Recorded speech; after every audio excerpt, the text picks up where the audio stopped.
Could you explain to me what is the authentic method for performing the Eid prayer?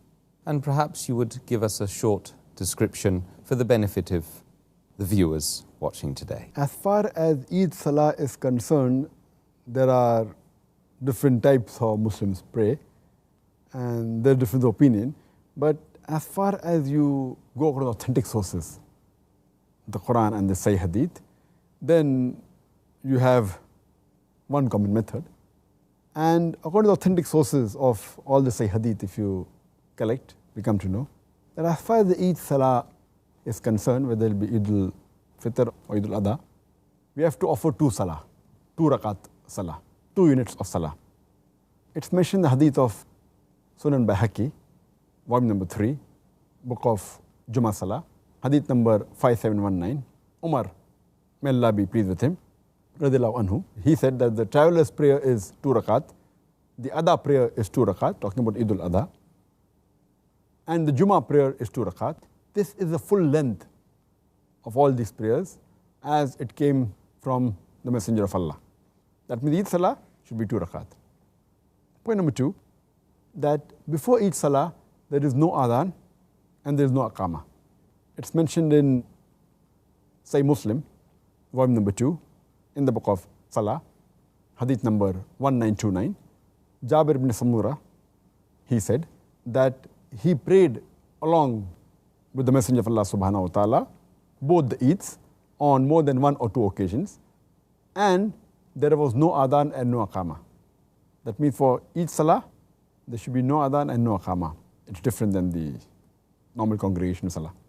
Point number 3, that there is no Salah before the Eid Salah and after the Eid Salah. There's no 2 rakah sunnah before or after that. And it's mentioned in the hadith of Sunan Abu Dawud, volume number 1, in the book of Salah, hadith number 1155, where Ibn Abbas, may Allah be pleased with him, he says that the Prophet came out to pray the Eid Salah on Eid al-Fitr day, and he offered 2 rakat, and before that and after that he did not pray.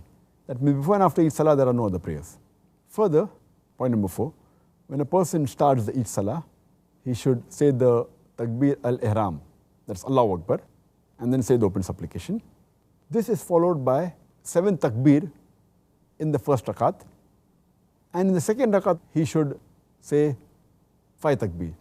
This we come to know from the authentic sources of Sunan Abu Dawud, volume number 1, in the book of Salah, hadith number 1145 and 1146, where Hazrat Aisha, radiyallahu anha, may Allah be pleased with her, she says that the Prophet, when he used to offer the Eid al-Fitr Salah and the Eid al-Adha Salah, that means Salah of both the Eid, he used to say 7 Takbir in the first rakat and 5 Takbir in the second rakat. This is the authentic way of offering Eid Salah. After that, a person should say, A'udhu billahi minash shaitanir rajim, Bismillahir Rahmanir Rahim.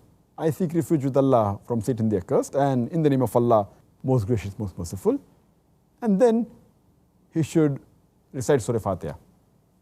And after Surah Fatiha, in the first rakat, recite Surah Qaf, chapter number 50, followed by in the second rakat, Surah Qamar, chapter number 54. Or in the first rakat, he can recite Surah Ala, chapter number 87, and second rakat, Surah Ghashiyah, chapter number 88.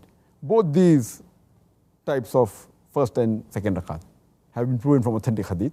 But even if a person recites any other surah, any other verse of the Quran, yet the salah will be accepted. These are the recommended ones. It is sunnah which the Prophet recited. Furthermore, after the Eid Salah, there is a khutbah of the Eid Salah. It's mentioned in Sahih Bukhari, volume number 2, in the book of 2 Eids, hadith number 962. Ibn Abbas, may Allah be pleased with him, said that he has offered Eid Salah with the Messenger of Allah subhanahu wa ta'ala, Prophet Muhammad sallallahu alaihi wasallam, with Abu Bakr, with Umar, with Uthman, may Allah be pleased with them all. And all of them, they offered the Eid Salah first, then was followed by the khutbah. All of them, they gave the khutbah after offering the Eid Salah. It's further mentioned in Sunan Abu Dawud, volume number 1, in the book of Salah, hadith number 1151. Prophet Muhammad after offering Eid Salah and before starting the khutbah of Eid, he said that all those who want to listen to the khutbah can listen to the khutbah. All those who want to go, they can go. Now here is a very important point. Most of the times you find in the khutbah of Eid Salah, most of the imams say, they don't get up, it is wrong. And they prevent them from going and they say you have a sin and they say many things, it's haram to get up, etc. Imagine the Prophet Muhammad, when he gave the khutbah, he said if you want to listen, you can listen, if you want to go, you can go. Does it mean that the imam, the khutbah that they give today is much more important than the khutbah of Prophet Muhammad? It's a pity. The Sahih Hadith says that the Prophet Muhammad said, if you want to hear the khutbah, you can hear, if you want, you can go. But it's preferable to hear the khutbah. But the Prophet gave permission that if they want, they can go.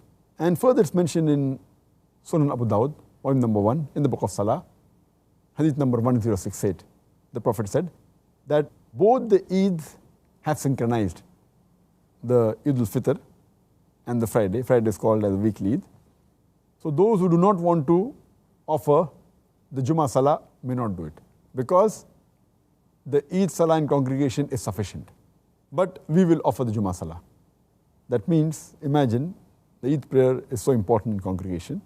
So if it falls on the same day, Eid Salah is sufficient, Jummah Salah may not be prayed. But if you pray, it is good, alhamdulillah. But those who don't pray Jummah Salah, it becomes compulsory that they should pray the Duhar Salah. This was in short regarding the authentic way of offering the Eid Salah.